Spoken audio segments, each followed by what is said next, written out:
Chapter 5. Kai. The collared shirt I throw on is scratchy and uncomfortable, making me suddenly miss the days when I was young and it was socially acceptable to run around half naked, though that's never stopped me from doing it now. After slipping on one of my only pairs of shoes not currently caked in mud, I stride over to the door. I pass messy shelves that threaten to tip from the weight of far too many books, my desk that is currently covered in documents I'm avoiding, and the four-poster bed jutting out from the wall, the cause of several stubbed toes and incessant swearing. Sighing, I close the door on the comfort of my room, wishing desperately that I could dive onto my bed and sleep through dawn. Alas, duty calls, and it's best to not keep him waiting. I shove my hands into my pockets as I stroll down the white halls leading to the throne room. Late afternoon sunlight streams through the windows lining the corridor, causing the ornate paintings on the walls to glitter in the golden light. Far too soon for my liking, I round the corner and nod to the guard standing outside the throne room before pushing open the heavy doors. "Ah, Kai, it's about time." Father's deep voice echoes down the vast length of the throne room. Its walls are decorated with large, wide windows draped in dark green silk, Ilya's kingdom color, accompanied by the sculptured molding crawling up the walls and onto the ceiling. Currently, a long wooden table resides in the middle of the polished marble floor where the king occupies the chair at the head. "Good, you put on a shirt," he sighs, but I see a slight smile in his eyes. "I considered telling the servant to add that detail to the message he gave you." "Oh, don't worry, Father. I won't make the mistake of showing up to the throne room without a shirt. Again." I memorize the hint of a smile on his face, not knowing the next time I'll see it, the next time I'll earn it. He's a brutal man, a brawny who is strong physically as well as mentally. He's stern, stubborn, and set in his ways, so seeing him offer even the faintest of smiles has me involuntarily returning a faint one of my own. Our dynamic together has always been difficult, to say the least, but in moments like these, it's easier to ignore our unpleasant past. He clears his throat along with any emotion on his face, and there's the father I'm so used to. "I have a mission for you as the future enforcer." "I live to serve," I answer flatly. I live to kill. My life means the end of someone else's. The types of missions enforcers get sent on are anything but heroic.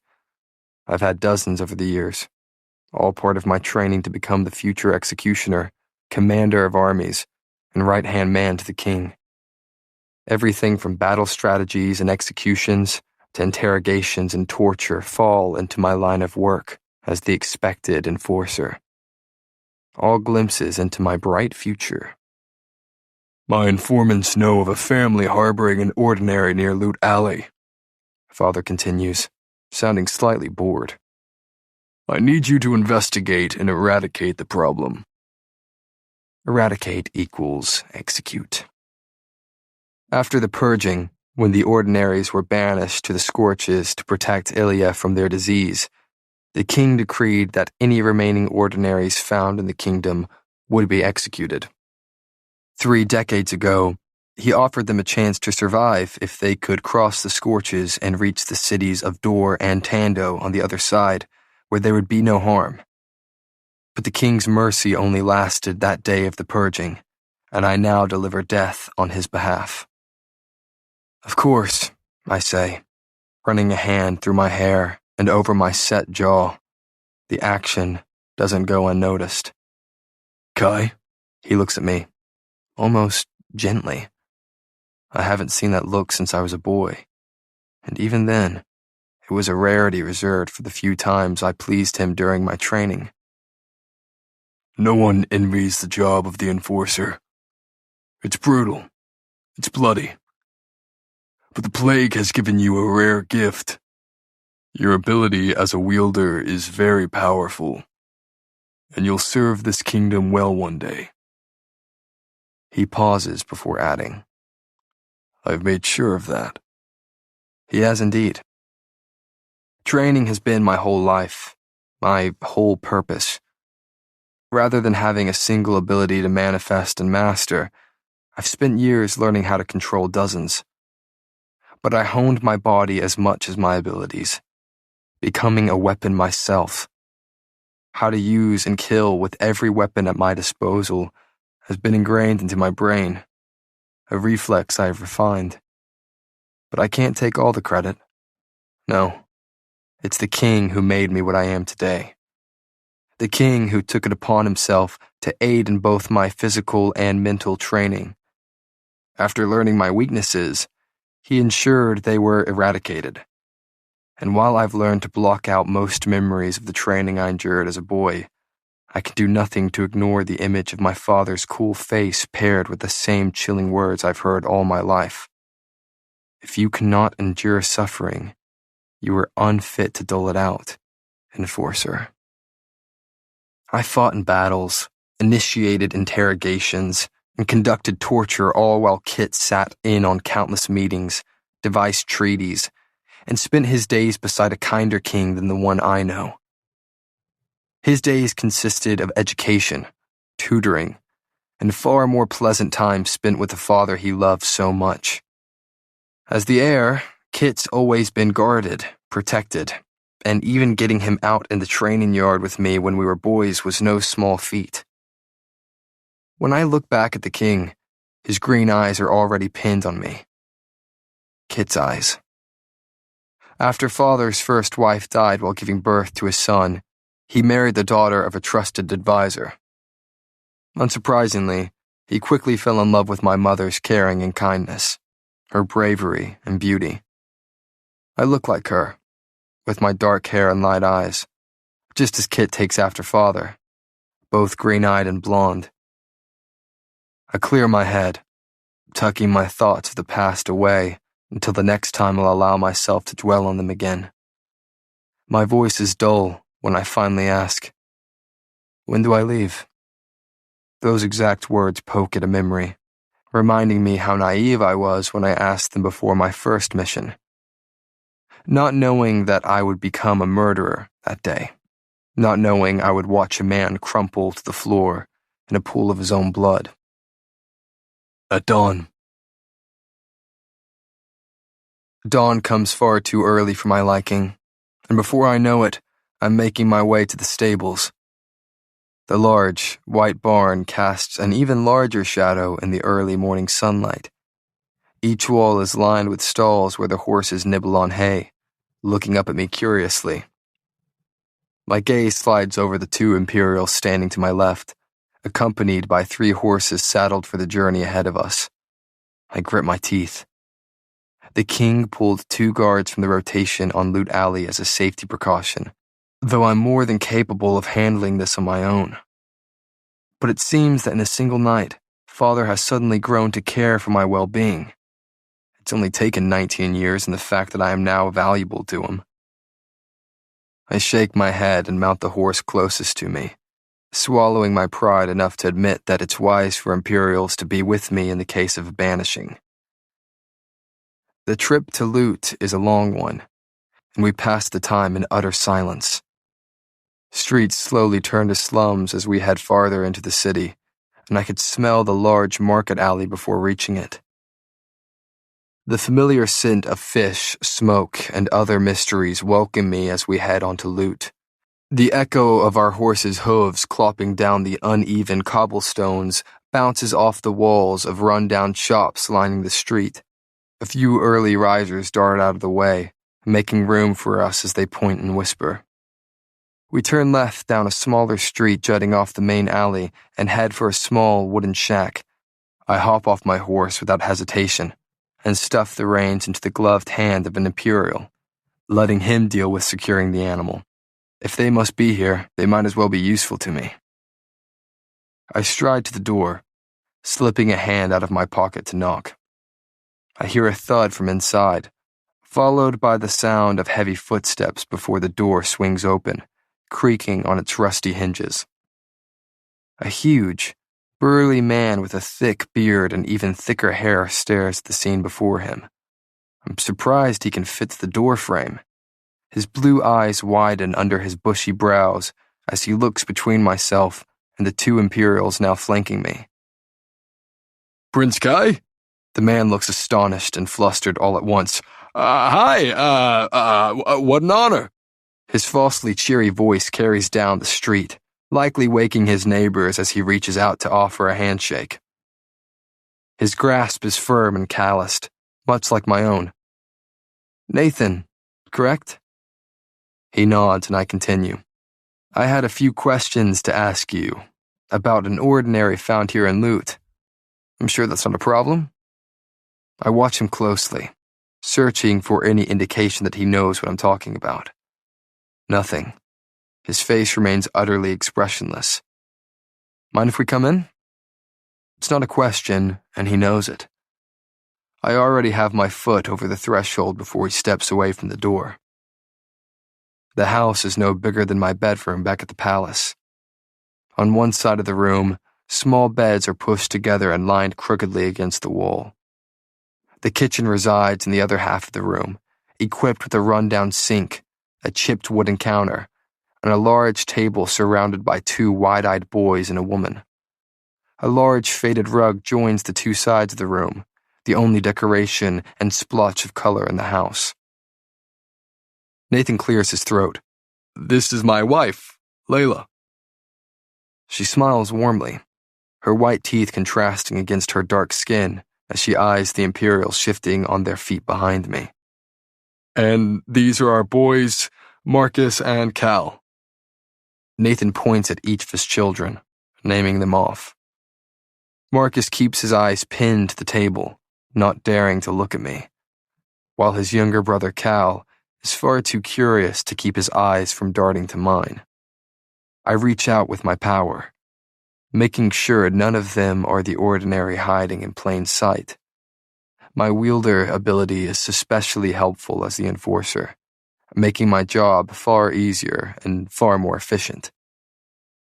Nathan is a brawny, and I'm not the least bit surprised, seeing he's a mountain of a man.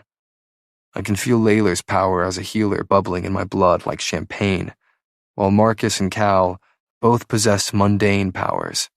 Marcus with the lie-detecting ability of a bluff, and Cal as an enhancer with his heightened senses. You know why I'm here, I say coolly. Have you seen or heard anything about an ordinary hiding around here? No, sir, we haven't. It's Layla who says this, her soft voice steady. My eyes sweep over the house again, stopping on the sink. Bowls still sticky with porridge are piled within it, waiting to be cleaned. 5 bowls where there are only 4 mouths to feed. Interesting. Well, then you won't mind if I take a look around. Once again, not a question. I casually stroll through the small house, stopping every once in a while to examine something more closely. I feel the eyes of both my Imperials and the family burning into my back as I take my time perusing the home, hands casually in my pockets. Nothing seems out of the ordinary. I'm about ready to call this a dead end and waste of my time when I step in the middle of the patterned rug, now faded from years of trampling feet. A creak beneath my shoes. I stop and shift my weight, listening for the sound again. Sure enough, wood groans once again beneath the rug. Interesting. Though Nathan's face remains expressionless, the blood has drained from it, leaving him ghostly pale. Lift the rug, I say dryly to the guards, never taking my eyes off the family. And that's when I spot an emotion I'm all too familiar with, the one that tends to accompany my presence. Fear. As the rug rolls back, I spot the outline of a trapdoor, blending in almost seamlessly with the rest of the dirty wooden floorboards. The thud. This is what I heard closing when I was outside. A sob escapes Layla when I kneel and swing the trapdoor open, revealing a cramped, dark space beneath. There, tucked in the corner and hugging her knees, sits a little girl. When she looks up at me, the fire in her eyes matches the bright red of her long hair. Plagues. She's so young. She can't be more than 8 years old. But the girl doesn't fight me as I reach down and lift her out of the damp box. I set her onto the floor where she stares defiantly up at me. Not a trace of fear on her small face, splattered with freckles. I feel for any sort of power coming from her, just to be sure. Nothing. There is nothing extraordinary about this girl, because she's ordinary. Strangled sobs begin filling the room. No, no, no. Layla's shaky screams echo off the walls. You can't take her. You can't. She's my daughter, please. The Imperials step between me and the raging family, but I push past them, annoyed. The boys are both sobbing now, hugging their mother's legs, while Nathan looks stunned, silent tears slipping down his cheeks and into his matted beard. Calm down and tell me where the hell she came from and how long you've been harboring her. My voice is low and stern, cutting through the chaos.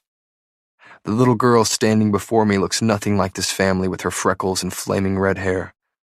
Not to mention that both Nathan and Layla are elites, meaning the two of them could never produce an ordinary. She's been here for 3 years. Layla's voice trembles, sobs racking her small frame. We found her in the streets, so we took her in. We wanted a daughter. I couldn't have more kids. She trails off, wiping at her face. I'm one of the few healers in the slums, and she seemed healthy, strong, so we found Abigail. We finally got to have a little girl. Abigail. I wish I didn't know. Wish I didn't have to add another name to the endless list of those unfortunate enough to cross my path. Unfortunate enough to cross the king. I heave a sigh. Here it comes. You know the law. More choking sobs fill the room, forcing me to raise my voice. By decree of the king, all ordinaries are to be executed. As for anyone harboring said ordinaries, they are to be banished to the scorches.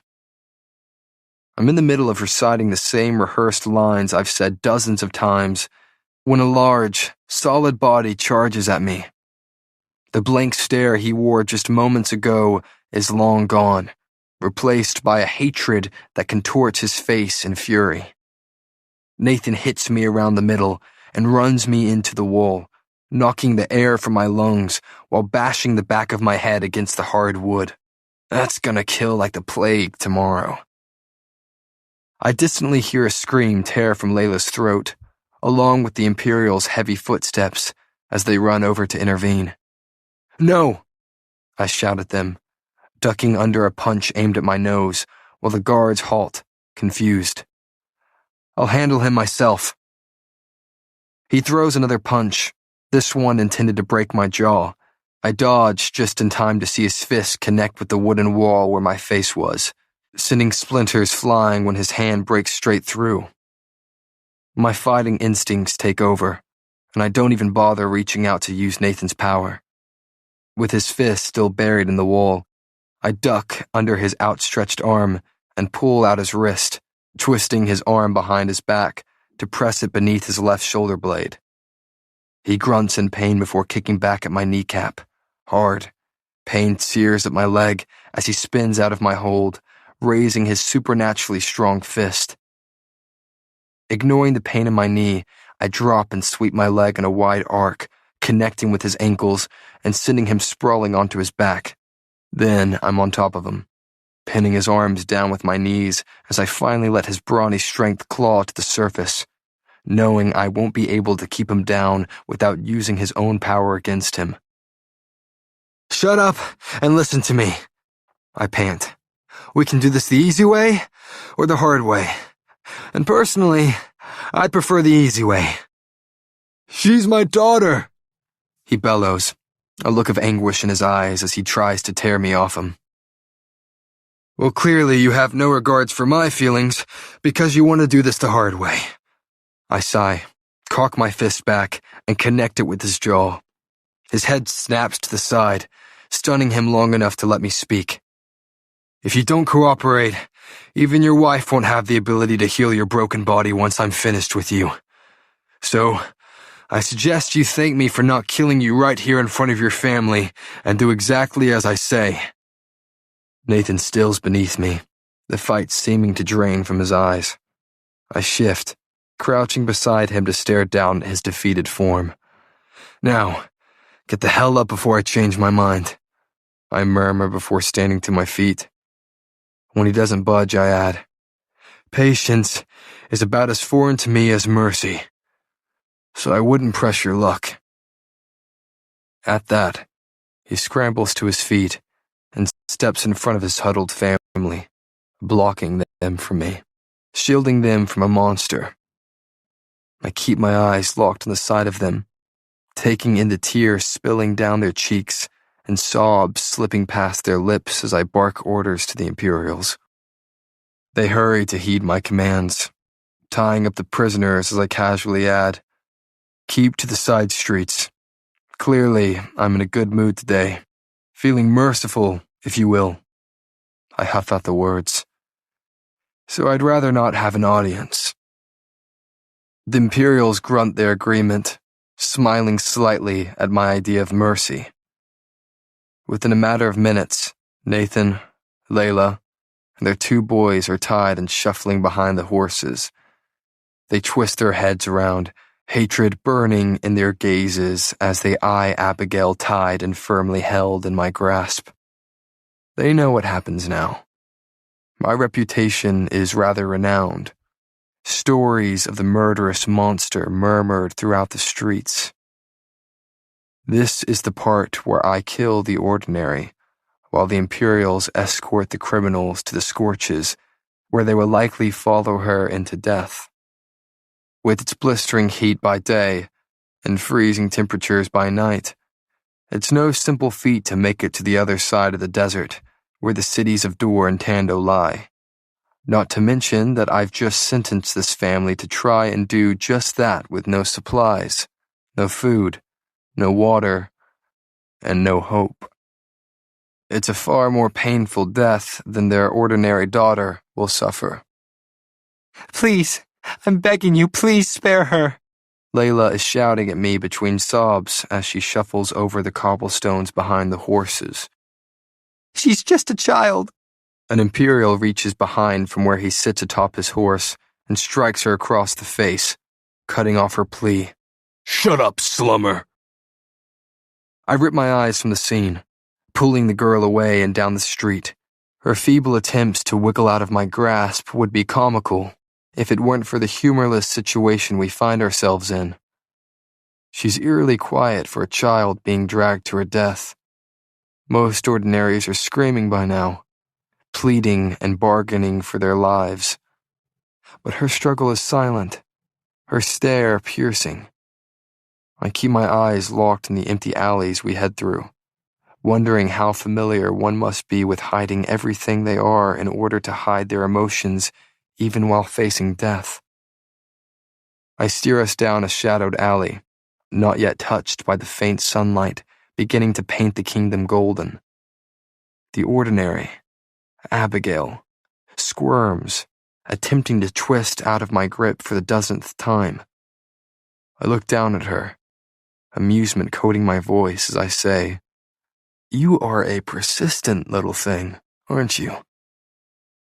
She huffs, causing her flaming hair to flick around her face before she sends a solid kick to my shin. I would have been impressed with her form if it weren't for my growing frustration. I drop to a crouch in front of her so her angry green eyes can meet mine. Only when she lifts her leg to swing at me once more do I say softly, I wouldn't do that if I were you.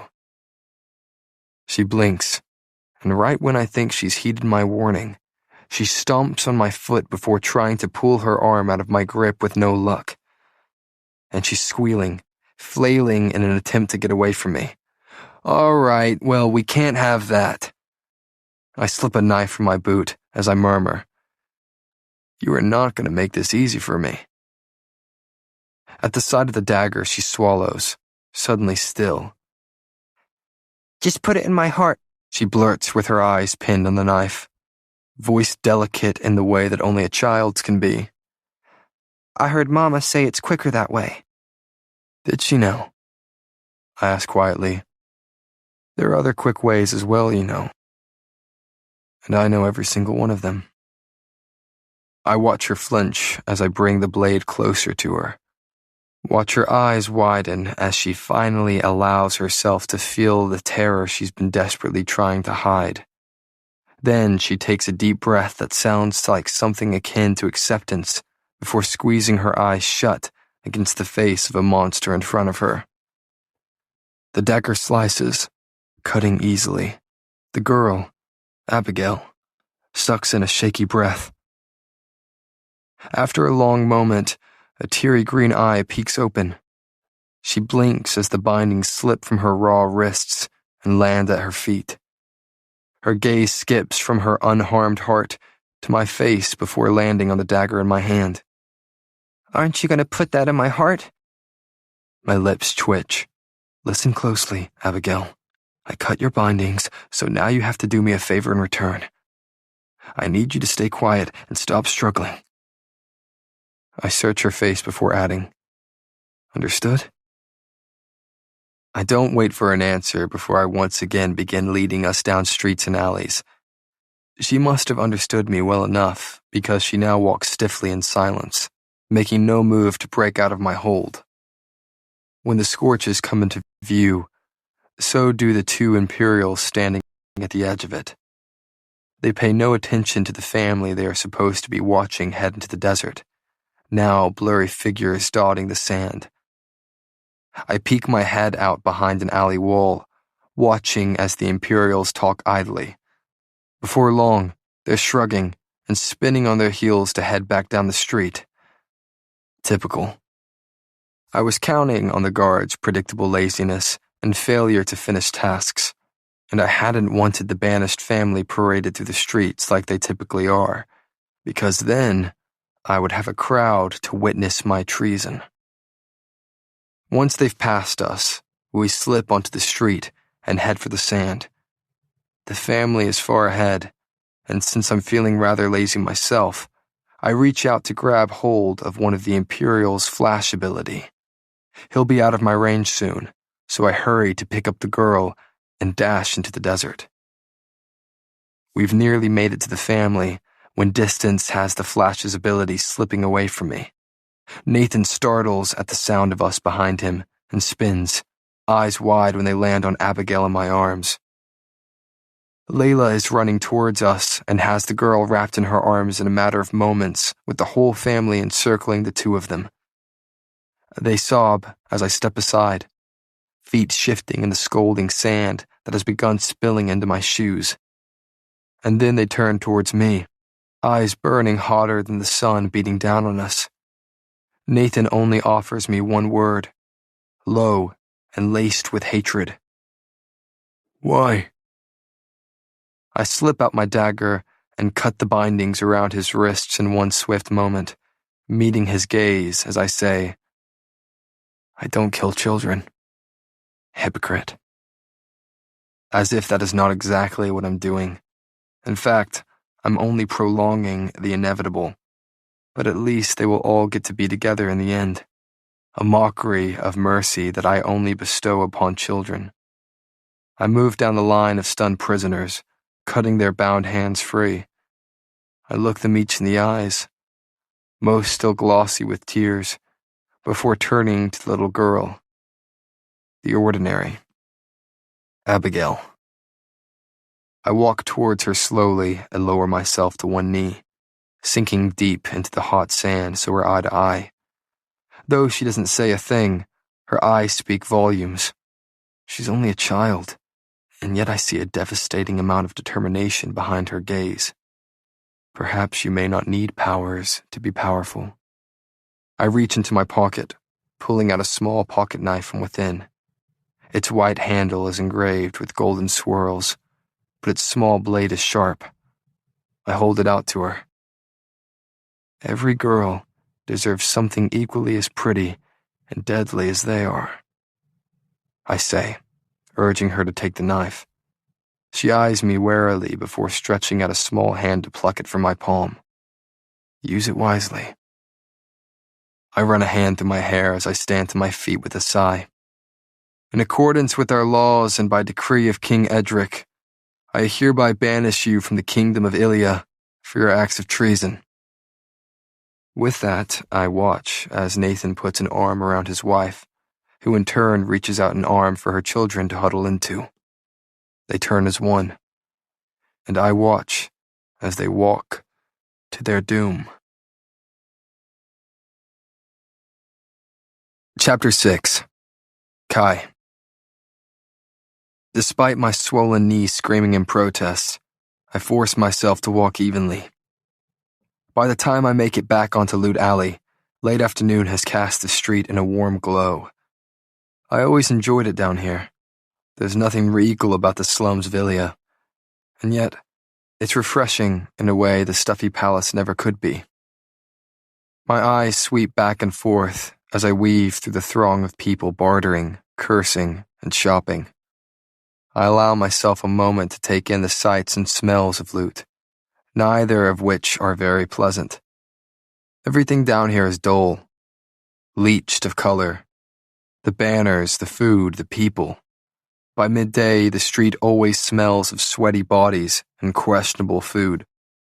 But despite it all, Loot is buzzing with life.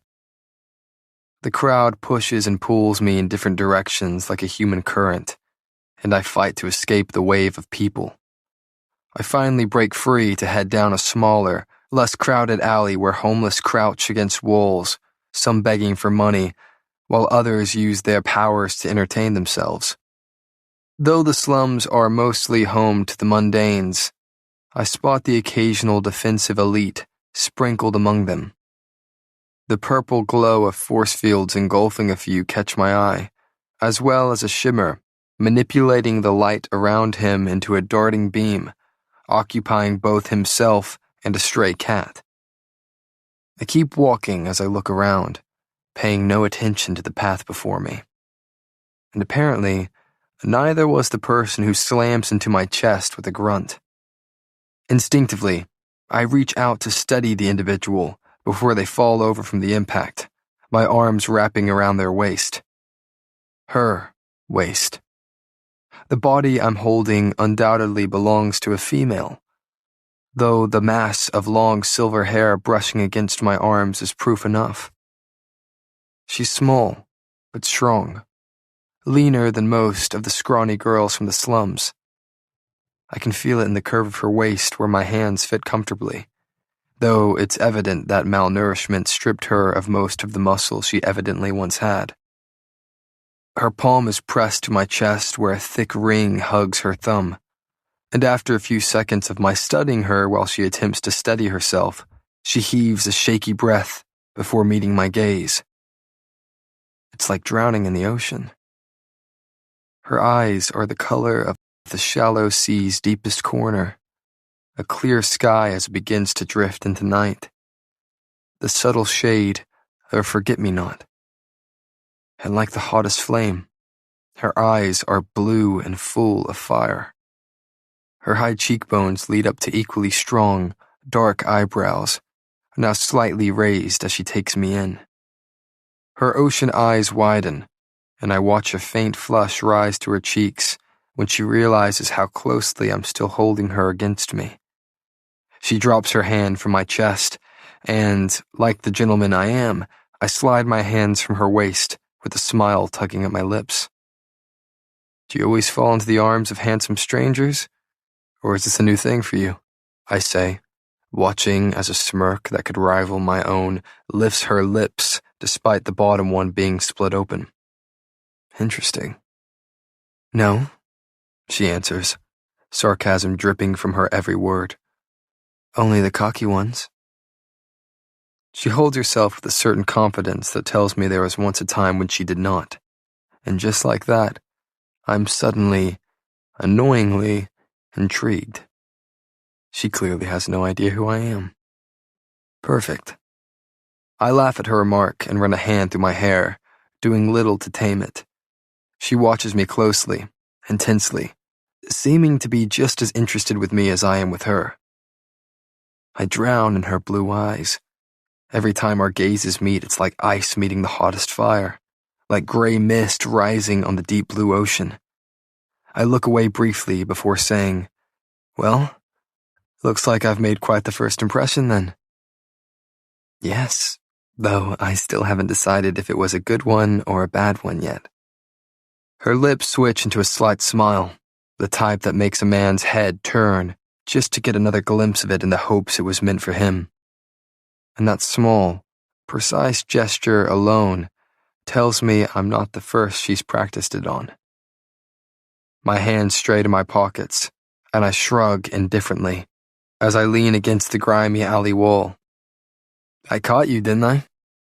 She laughs, the sound warm yet sharp, playful yet pained, as though happiness isn't habitual for her. Her head tips back slightly, silver waves falling nearly to her waist as she looks up at me, eyes crinkled with laughter. I lean in slightly, daring to close some of the distance between us. "Maybe you should consider that detail before you decide, darling." And with that, I'm suddenly curious, suddenly wondering what power she possesses. So I reach out to her ability with my own. Nothing. I feel nothing. I study her face as I try again and again to sense her power. Normally, this would be the part where I either throw the girl over my shoulder and carry her to the dungeons to be further examined, or I simply kill her on the spot due to the mere suspicion of her being unordinary. And yet, I don't move. You're tired, injured. It could be a mistake. Before I have time to decide her fate, she takes a step back towards the crowded alley. "I'll keep it under consideration, darling." She gives me a small smile, holding my gaze while continuing to back away. "And thank you for saving me from eating cobblestone. I seem to be cursed with clumsiness." "Well, your clumsiness found me, so I'd hardly call it a curse." My grin only grows when she rolls her eyes at me before spinning on her heel and heading back towards Loot.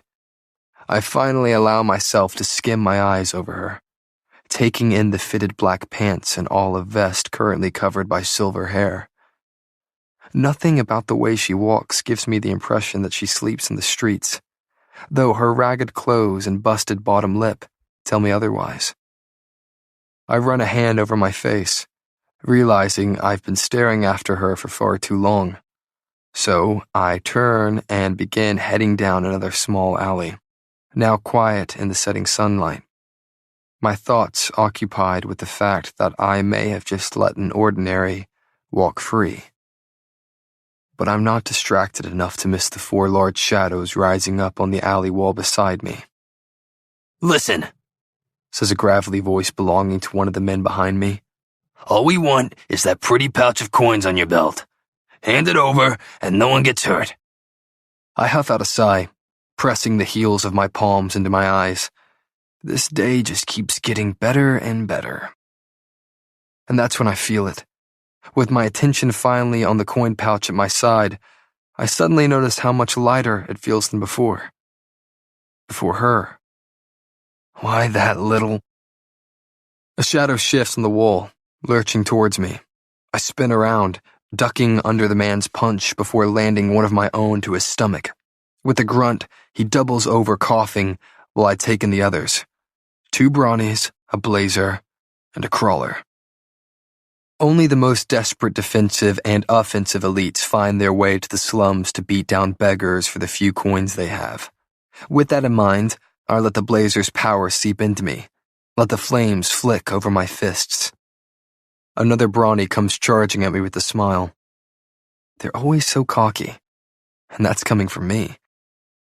I crouch low right before he collides with me, his momentum sending him rolling over my back to land hard on the cobblestone. My flaming fist connects with his jaw, and the sickening stench of burned flesh stings my nose. I look up to see the crawler scaling the wall, intending to drop on top of me and pin my body to the ground. As he leaps from where he clings to bricks, I drop the blazer's power and take on the brawnies. My now supernaturally strong fist meets the crawler's stomach in midair, and he's thrown backward against the wall before falling to the ground with a thud. The blazer stalks towards me, his mouth curled into a snarl. He chucks a ball of fire in my direction, and I leap to the side to avoid it. Not quickly enough. I curse colorfully as fire scorches the outside of my bicep, burning my flesh and slowing me with the pain. My mind is racing nearly as fast as my heart. I can't get close to him when he's forcing me to play defense and dodge his fire. But I know if I start throwing it back, we'll most definitely burn a street down. I am not in the mood for this. I let the crawler's power quite literally crawl to the surface before grabbing hold of it, dodging balls of fire as I go. I run up the side of the alley wall and along the building until I'm parallel with him. In one swift movement, I leap from the wall, tackling him to the ground, before quickly switching powers to raise a flaming fist at his face. You're Prince Kai, he stammers. The future enforcer. Being so close, he's finally recognized me and my ability, now clearly regretting his decision to jump the prince. Unfortunately for you, I am. I cock back my blazing fist. A piercing pain cuts through my skull like a dull knife. The blazer's power flickers out, and I'm unable to do anything but clutch my pounding head, panting from the pain. I've grown very familiar with torture over the years, but this is like nothing I've ever endured. Through the haze of agony clouding my vision, I see a tall figure step into the alley. His hand is raised towards me, face grim, thin lips pulled downward in a scowl. Silencer. Impossible. My thoughts scatter, leaving nothing but pain to ponder. The silencer smothers my power, smothers me. They can do more than just strip you of your ability, making you no more than an ordinary. He's incapacitating me. My mind, my ability, my body. My vision goes blurry, spots swimming before my eyes. Fight it. I can't. I'm gonna pass out. Die. Both. And there's nothing I can do to stop it. Fight it. I slump to the ground, my head slamming against the stones. If Father could see me now. I'm fading fast. Even with all my training, I've never felt so weak, so powerless, so out of control. I take one last look at the man leeching me of my strength. I hadn't realized we'd drawn a small crowd until I see faces swimming in my vision. They have no idea who I am. An unsuspecting audience to watch me drift into darkness.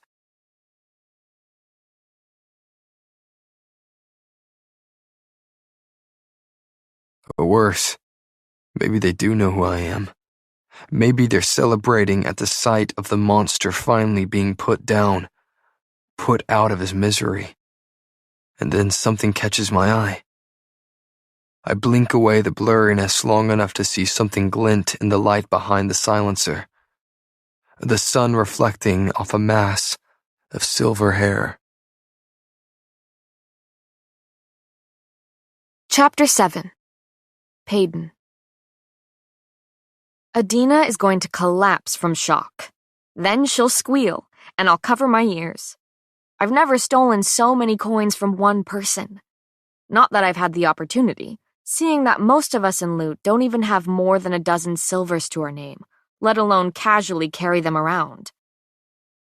My mind is reeling as I slowly make my way down loot, now cast in shadows as the sun sinks behind the crumbling buildings.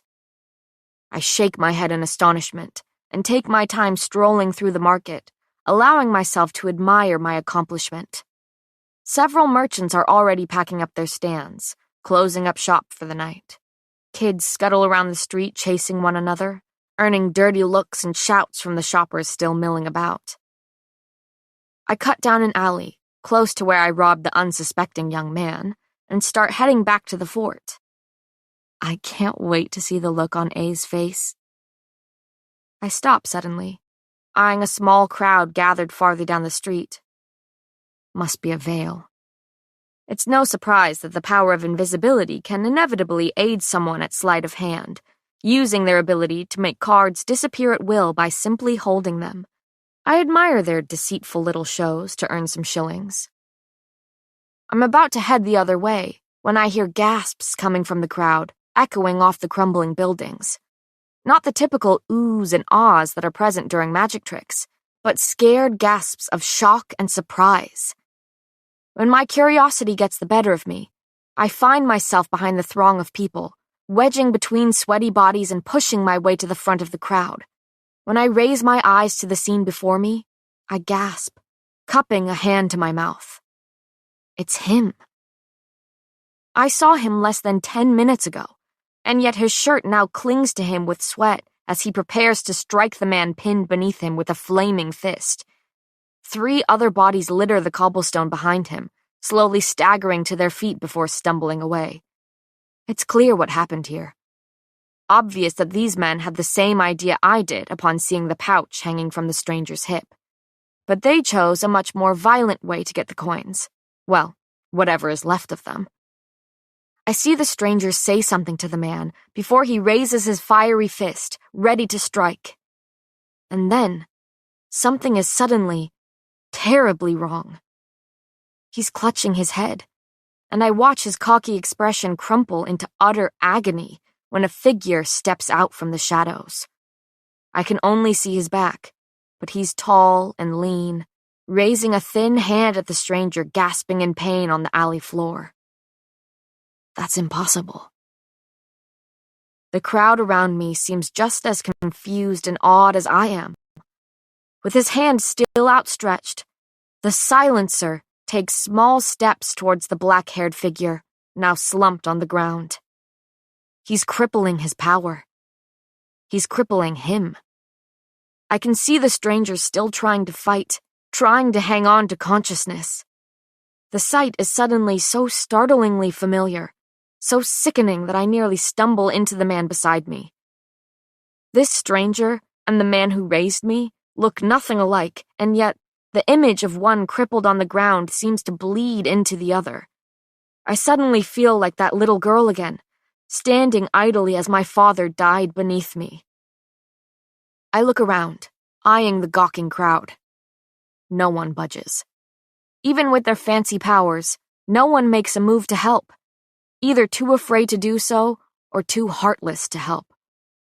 I know how this ends. I've lived it. When I look back at the stranger, it's my father I see. Taking a deep breath, I take a step forward. I won't stand by idly again. I couldn't save my father, but I'll honor him now by saving someone from the same suffering he endured. I'm probably going to regret this. I creep to the edge of the crowd and begin slinking up behind the silencer. I can practically feel the audience's attention shift to me, the throng of people silently watching. Crouching low behind the man, I spot a large, loose rock lying on the cobblestone and snatch it up. Here goes nothing. I draw up to my full height right behind him and silently raise the rock, intending to connect it with his skull. No such luck. He pivots, his black eyes boring into mine. With his attention on me, his crushing hold on the stranger drops, and I hear him gasping for air on the ground. The silencer lifts his slender hand towards me, his shoulder-length hair whipping in the breeze. He's trying to silence me. I almost smile. No such luck. Nothing happens, of course, considering I have no power for him to smother. He looks at his hand, then back at me, confused. The sight is almost comical. And that split second of hesitation is all I need. I grab his wrist, twisting his arm at an odd angle before driving my knee into his stomach. I hear the air whoosh out of his lungs as he clutches his arm to his body, and with that, my adrenaline kicks in, itching for a fight. It reminds me of all those late nights and early mornings with my father, hours of training in the makeshift dirt ring behind our home. Both your mind as well as your body need to be trained. Conditioned, he'd say as I dodged his punches, all while answering his dozens of questions that tested my observation. I wielded any weapon we could get our hands on, while my father trained every part of my being. My mind, my body, my psychic ability. Until one day, he wasn't there to train me anymore. Wasn't there to protect me anymore. Wasn't there to continue teaching me how to protect myself anymore. The silencer recovers quickly, throwing a punch with his good arm and jolting me from my thoughts. I duck under it and aim a right hook at his jaw. His forearm flashes up to block my blow, forcing my arm down before grabbing it and spinning me so my back is pressed against his chest. And then, the crook of his other arm is trapping me in a chokehold.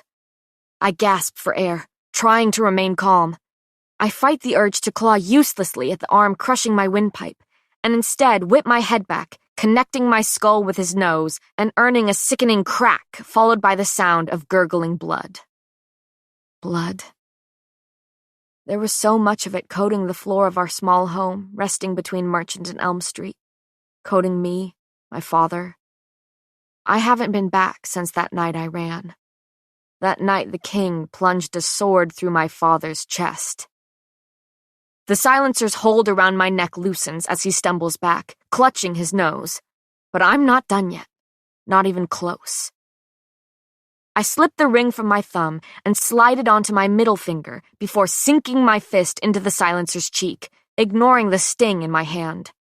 Dropping his hands from his gushing nose, he swings at me again, but I already knew it was coming. He always takes a step with his left foot before he punches. I block the blow and grab his shoulders as I bring my knee to his stomach once again. Before he's even caught his breath, I have his head in my hands, driving his already broken nose down into my awaiting knee.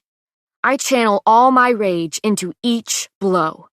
My rage at the king, who slipped into my father's study where he sat in his cushioned armchair, reading late into the night. Another right hook to the silencer's jaw.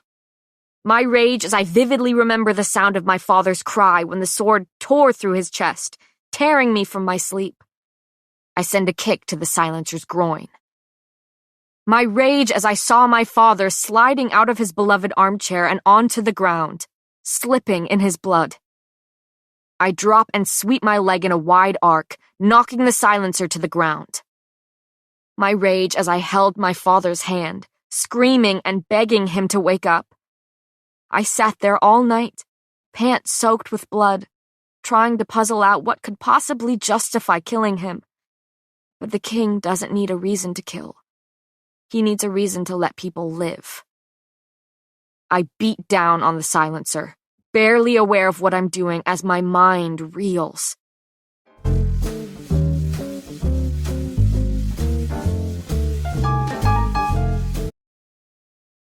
Silencer, barely aware of what I'm doing as my mind reels. I was numb. My hand clamped around my father's cold one, holding it while I rocked back and forth, sobs shaking my body.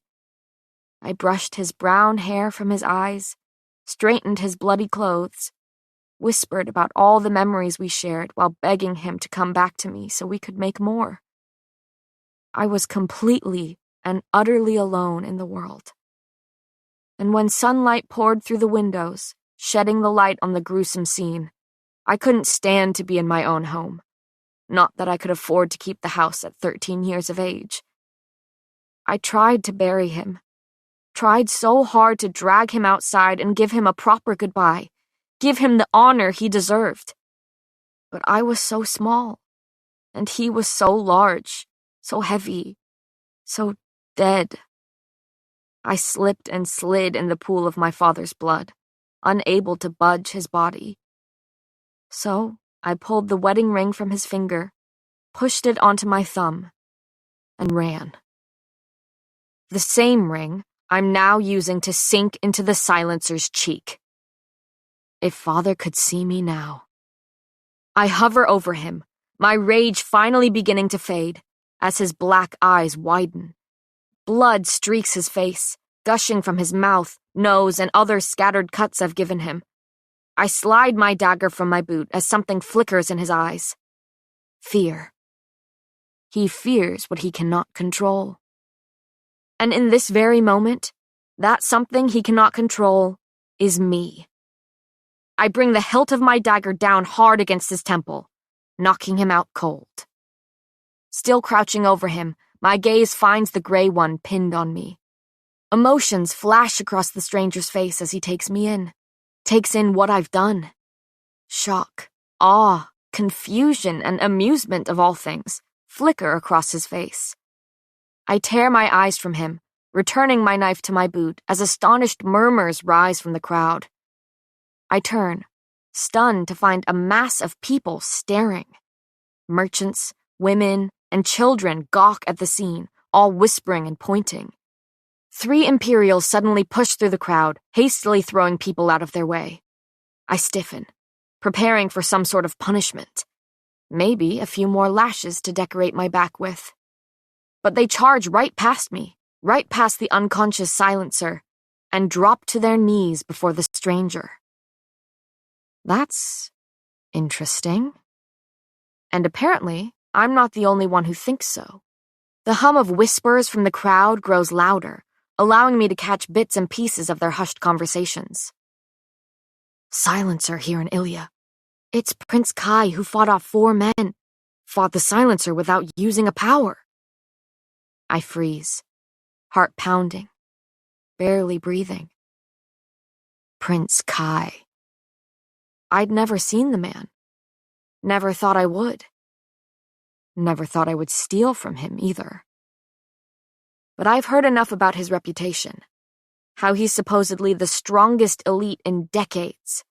How he's the future enforcer, said to be calloused and calculating, yet charismatic and charming when he wishes to be, when he chooses to play the part. I've heard how he's a rare and powerful wielder, able to sense another's power and use it himself, so long as they are close enough to him. The deliverer of death, they call him. The prince usually stays in the comfort of his cushy palace, so it's likely that no one recognized the stranger as anyone of importance. And when he does leave the castle, well, the people he visits don't typically live to tell the tale. I slowly turn towards the Imperials huddling around the prince and watch as he shoves past them, irritated by their smothering. He barks an order, telling them to take the silencer to the dungeons as well as clear the crowd from the street. The prince exudes authority and power with every step, every word. Imperials scurry to obey him as they round up the mob of people and push them back out onto loot. His eyes find mine. Even with his countless injuries, he strides towards me, pushing the limp from his walk. A predator stalking its prey. And that's my cue.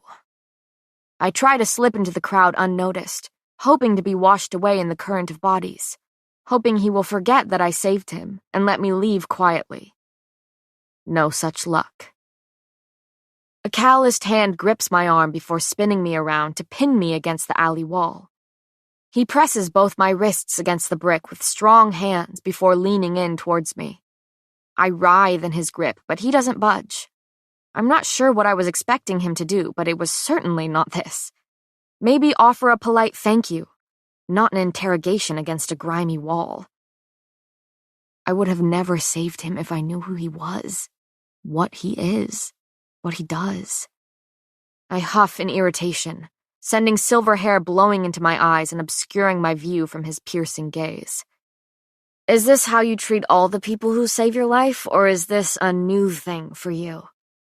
I grind out the words through clenched teeth, mocking his first ones to me. I wouldn't know, seeing that no one has ever saved me before. There's a ghost of a smirk on his face, offering me a glimpse of that annoying dimple. Well, let me enlighten you. When someone saves your life, a polite thank you will suffice. Maybe, he sighs and leans in closer, but not for those who steal from me. I think my heart stops beating. The prince knows I stole from him.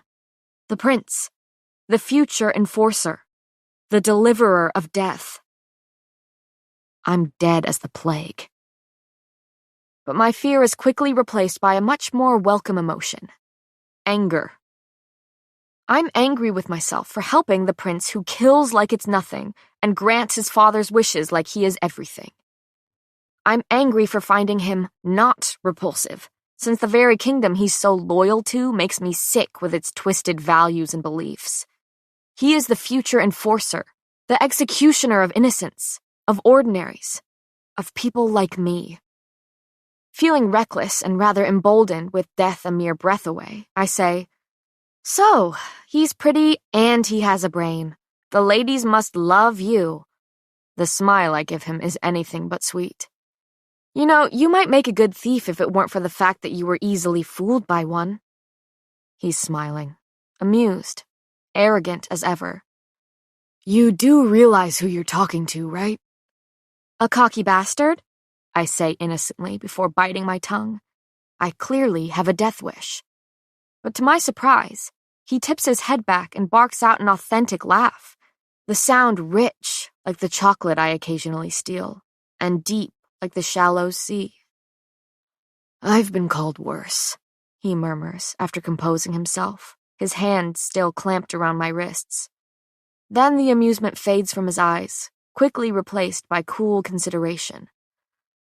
Despite you robbing me, I suppose I should thank you for your help. I almost laugh at that. Apparently, saving his life is comparable to simply helping. Although I am curious as to why the silencer couldn't smother your power, along with why I can't seem to sense one from you. He's eyeing me like he did in the alley when I stole from him, like I'm a puzzle he's trying to piece together. I blink up at him as realization rams into me. He has the rare ability to sense another's power and use it himself. He tried to sense my power in the alley, only to find that there was none. I'm dead as the plague.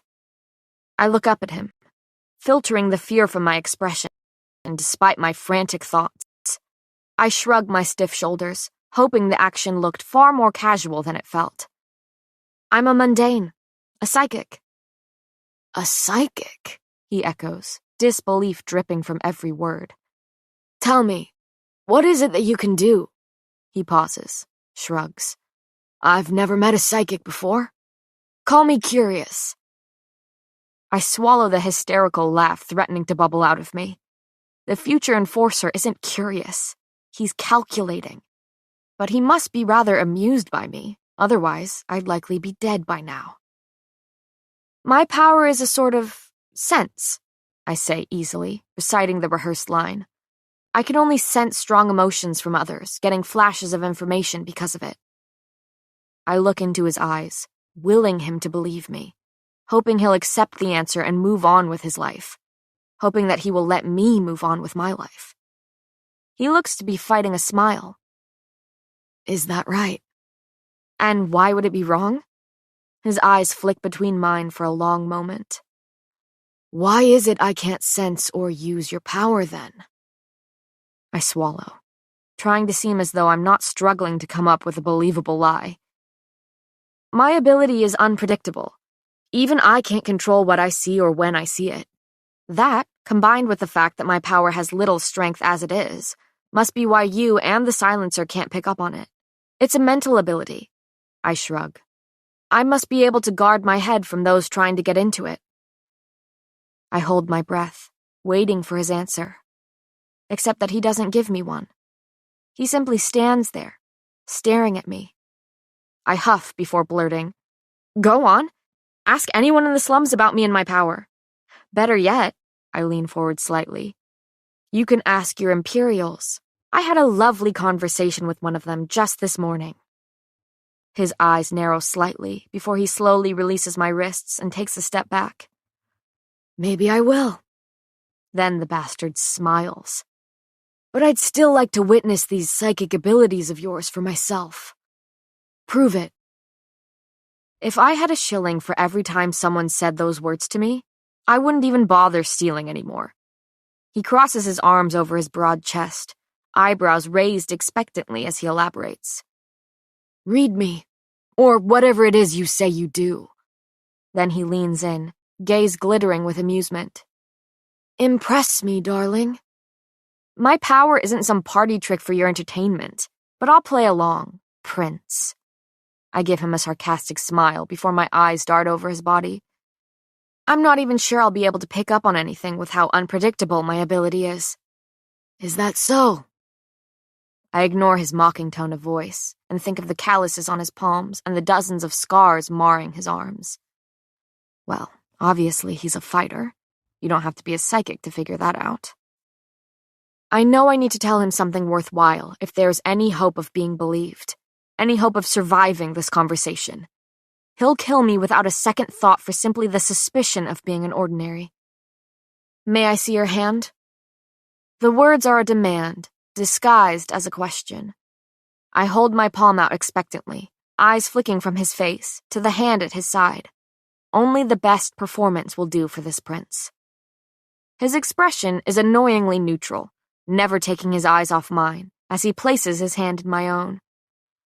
You know, I've never met a thief with manners, and it seems you're most definitely not the exception. I huff at that, ducking my head to turn my attention to the large, calloused hand in my own. Is there a reason you insist on holding my hand? My gaze snaps up to his cool one. Don't worry, I'll try to resist kissing your knuckles, Prince. At the mention of his knuckles, my eyes sweep over them while his laughter washes over me. They're red and raw, not only from this fight, but also from one prior. Blood trickles down his fingers from the reopened scabs, though he barely seems bothered. You were in a fight, I say, and his scoff cuts me off. I told you to impress me, not state the obvious. I'm not talking about this fight, I sigh, dropping his hand to gesture around us while simultaneously fighting the urge to punch that stupid grin off his face. I'm talking about the fight before this one. I watch him closely, noting that nothing about his expression indicates whether I'm right or wrong. Plagues, he's not going to make this easy for me. My gaze drops briefly to his shoes. From this close, they don't look as shiny as I once thought they were when I spotted him across loot. In fact, they don't look shiny at all. Sand. His once polished black shoes are now covered in a thin dusting of sand, barely visible, as though he's been walking through the scorches.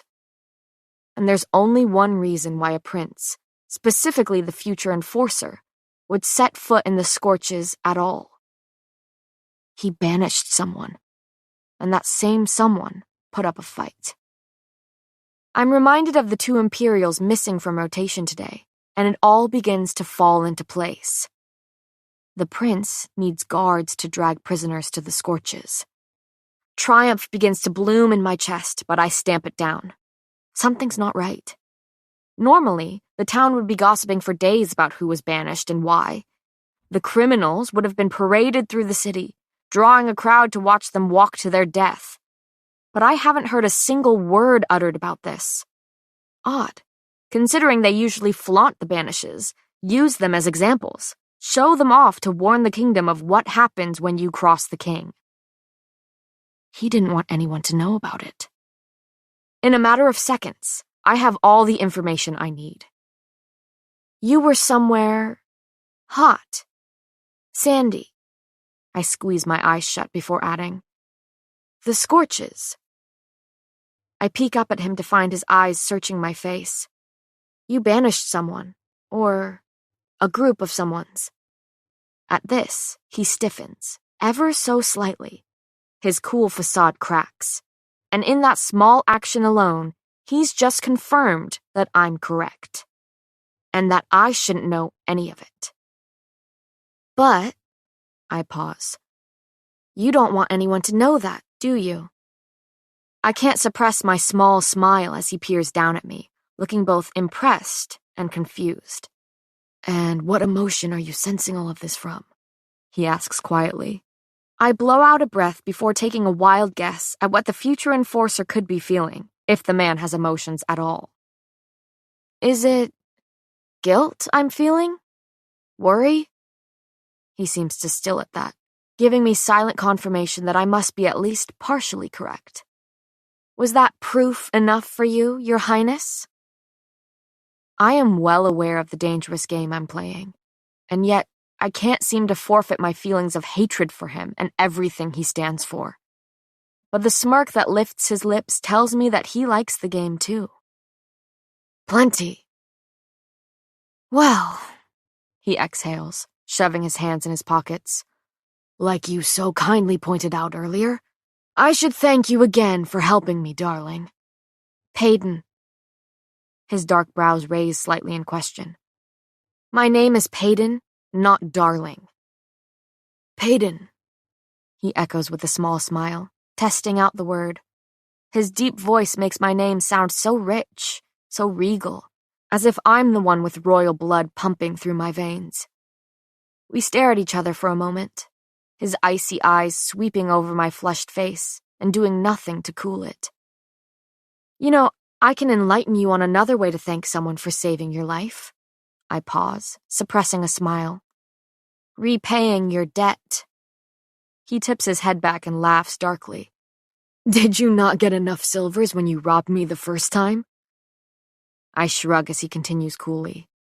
Need I remind you that you said a simple thank you would suffice? Yes, a thank you would suffice, not satisfy. And, well, that was also before I knew who you were. He begins backing away, all while reaching into his pouch to pull out a coin. With a flick, it's flying towards me. I barely have enough time to throw out my hand to catch it as he says, Something to remember me by. He's several steps from me now, though his eyes are still locked on mine. Oh, and darling. Payden. You were right. He takes another step backward. I huff out a sigh. I'm not sure I should even listen to what you're about to say since you didn't address me by my name, which is Payden. The sound of my name from his lips cuts me off. The ladies do love me. And with a wink, he turns and strides out of the alley.